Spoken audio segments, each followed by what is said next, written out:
Hello बच्चों, let us read this question. The question says a 2 microcoulomb charge moving around a circle with a frequency of 6.25 into 10 to the power 12 hertz produce a magnetic field 6.28 Tesla at the center of circle. The radius of the circle is। तो बेहतरीन question है, Kerala PET का question है ये। तो देखते हैं इस क्वेश्चन को कैसे सॉल्व करना है। तो देखिए क्वेश्चन में दिया हुआ है कि एक चार्ज है वो सर्कल के अराउंड मूव कर रहा है, ठीक है। 2 माइक्रोकुलम का चार्ज है और कितने फ्रीक्वेंसी से मूव कर रहा है वो फ्रीक्वेंसी हमें दी हुई है 6.25 into 10 to the power 12 hertz, ठीक है। अब उसके अलावा क्या दिया हुआ है कि जब ये चार्ज जो है सर्कल के अराउंड मूव कर रहा है तो ये जो है सेंटर ऑफ सर्कल पे एक मैग्नेटिक फील्ड प्रोड्यूस करता है जिसकी वैल्यू कितनी है, जिसकी वैल्यू है 6.28 टेस्ला, ठीक है। तो अब हमें पता करना है कि ये जो सर्कल है उसका रेडियस कितना होगा। तो देखिए हम लोग को दिया हुआ है कि ये जो चार्ज है ना, चार्ज सर्कल के अराउंड मूव कर रहा है। तो जब भी चार्ज सर्कल के अराउंड मूव कर रहा है तो वो प्रोड्यूस कर रहा होगा एक करंट।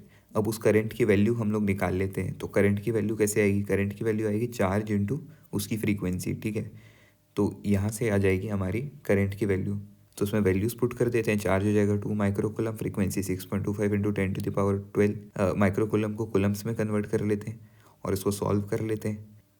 तो यहाँ से जो है हमारी करंट की वैल्यू निकल के आ जाएगी 1.25 into 10 to the power 6 amperes, ठीक है। तो ये आ गई करंट की वैल्यू।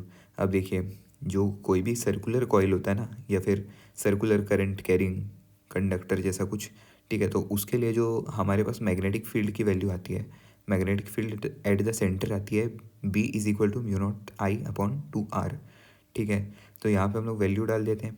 म्यू नॉट इंटू आई की वैल्यू हम लोग निकाल चुके हैं 12.5 into 10 to the power 6/2R, ठीक है। तो अब यहाँ से जो है हम लोग को क्वेश्चन में गिवन वैल्यू है मैग्नेटिक फील्ड की, वो है 6.28। तो उसको यहाँ पुट कर देंगे और उसके बाद हम लोग सिंपल मैथ्स लगाते हैं और यहाँ से सॉल्व कर लेते हैं आर की वैल्यू के लिए।